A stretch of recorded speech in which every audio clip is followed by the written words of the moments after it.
What's going on YouTube? Kamikazevondoom here with another Outriders build video. And, well, today we're going to talk about expeditions, but before we get into the build, if you want to have a good laugh, sit back, grab your popcorn, and let's enjoy some gameplay of the type of lobbies that Kamikaze has match made into lately. So without further ado, let's get into this. Have a good laugh before we talk about this build video. Alright, be right back.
Alright, and as you could see, I'm not really having that great of luck doing matchmaking lately.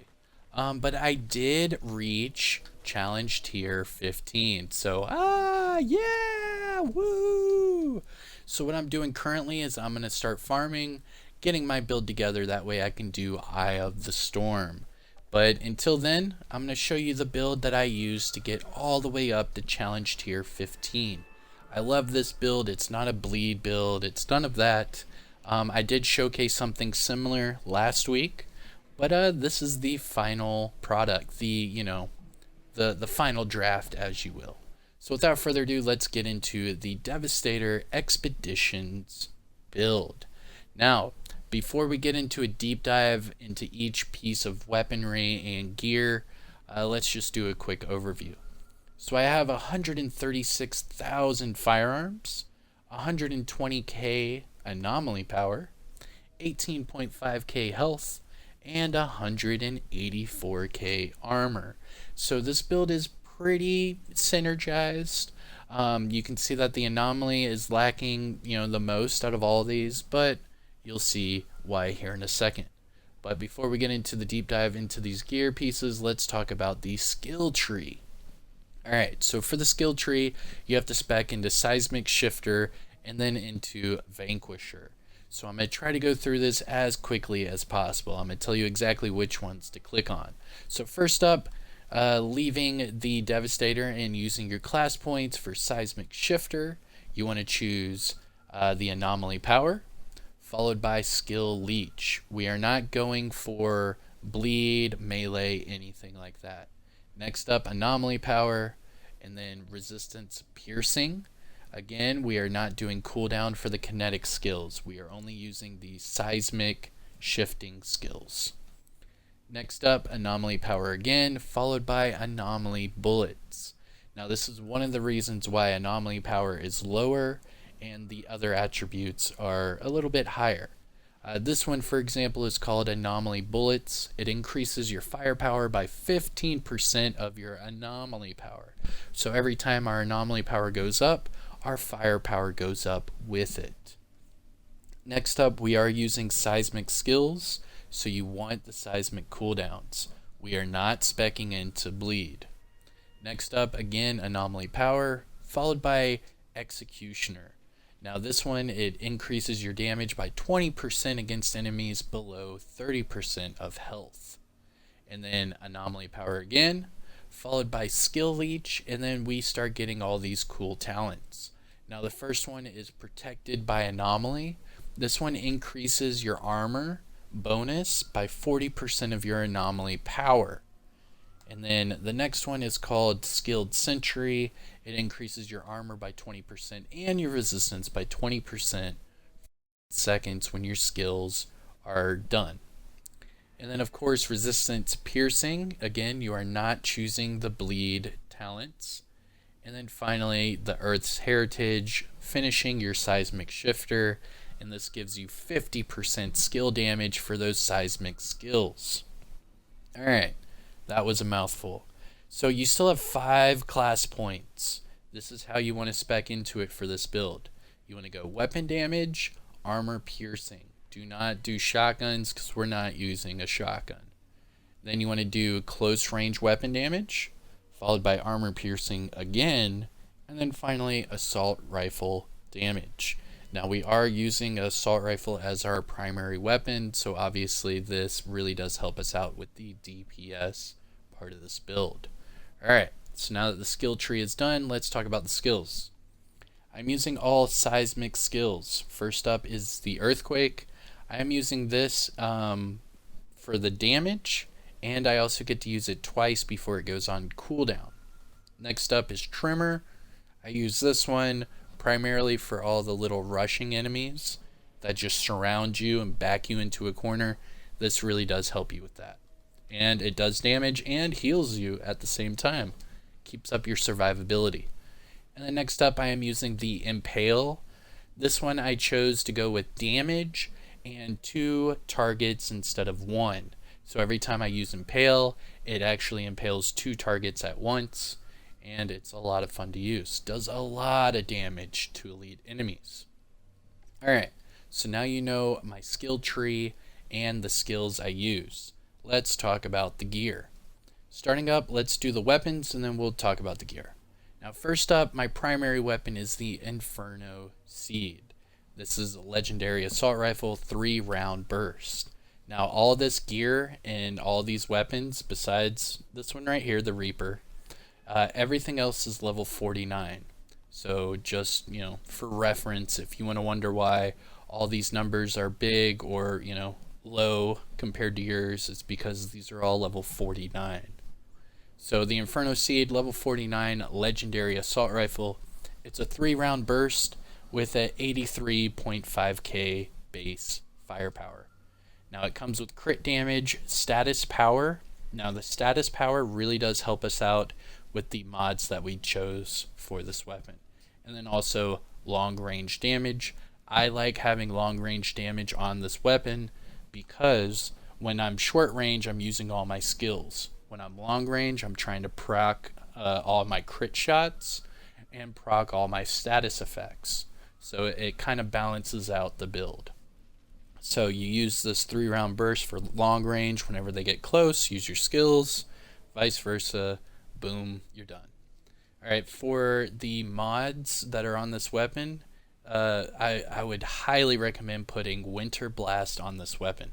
So the first mod is Wrath of Moloch.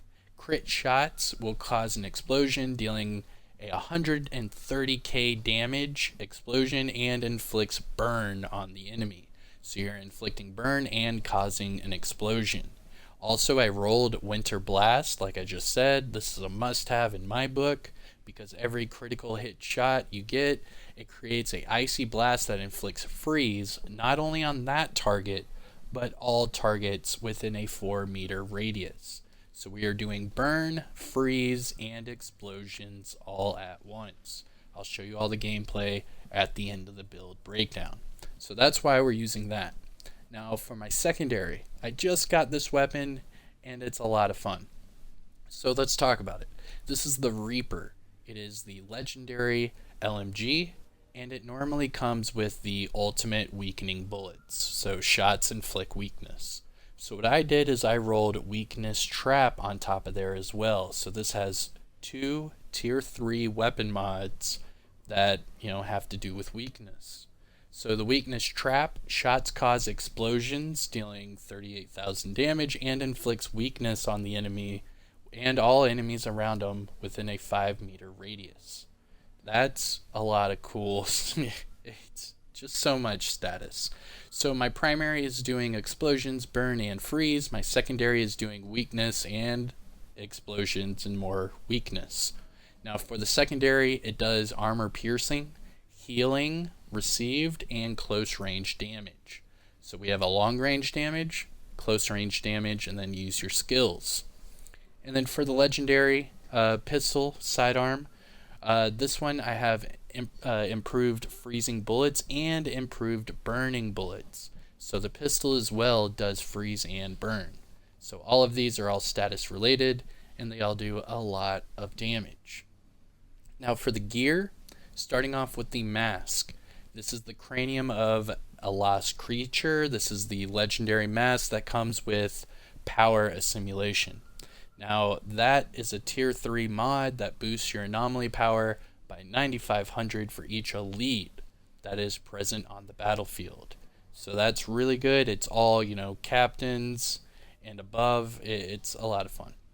Now what I did is I rolled Dum Dum bullets, which increases my assault rifle damage by 10%. So that bumps my firepower up quite a bit.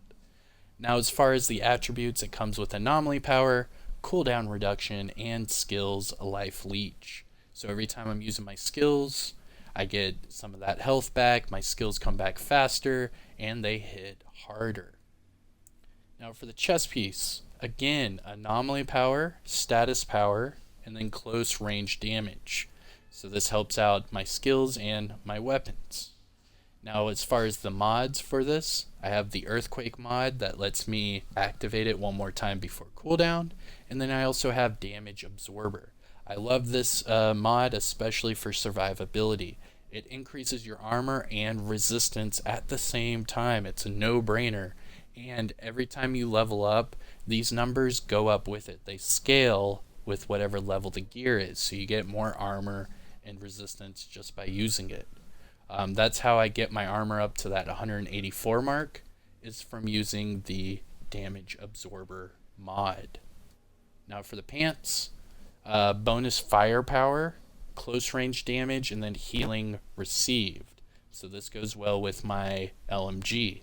Now as far as the mods, I have increased damage for my earthquake and then freezing boost. So every time a target is on freeze, I get to do 15% more damage.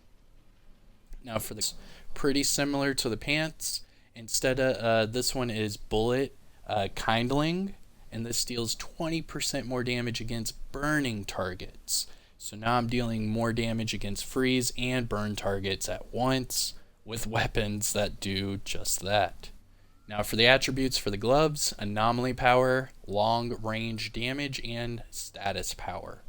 Now for the mod, I chose the damage for impale, and then it came with the, the burn damage. And then finally for the boots, for the attributes, anomaly power, status power, cooldown reduction. And then for the mods, another must-have mod in my book is emergency stance. Every time your health drops below 30%, you get a golem protection effect. Now, this not only tells me that my health is getting low without me looking at my health bar, but it also helps protect me. I can combat roll out of the way, use a couple skills, and get my life back, my health back pretty fast. Now, I'll show you that in the gameplay as soon as we are done here. Now for the mods, I am using the additional target for the impale, and then of course that emergency stance. Now again, overall, 136k firepower, and then go to anomaly power, 120k, with 2,000 skill damage bonus. What was the weapon damage bonus? 63%. And then go over to the armor, Physical damage reduction 78%, 184k armor, and then health 18.5k. Now this is my expeditions build that I use for the Devastator class to get all the way up to challenge tier 15. So without further ado, I will give you some gameplay. Hope you enjoyed it. Don't forget to hit that like, subscribe to the channel. I'm Kamikazevondoom. I'll see you in the next one. Peace.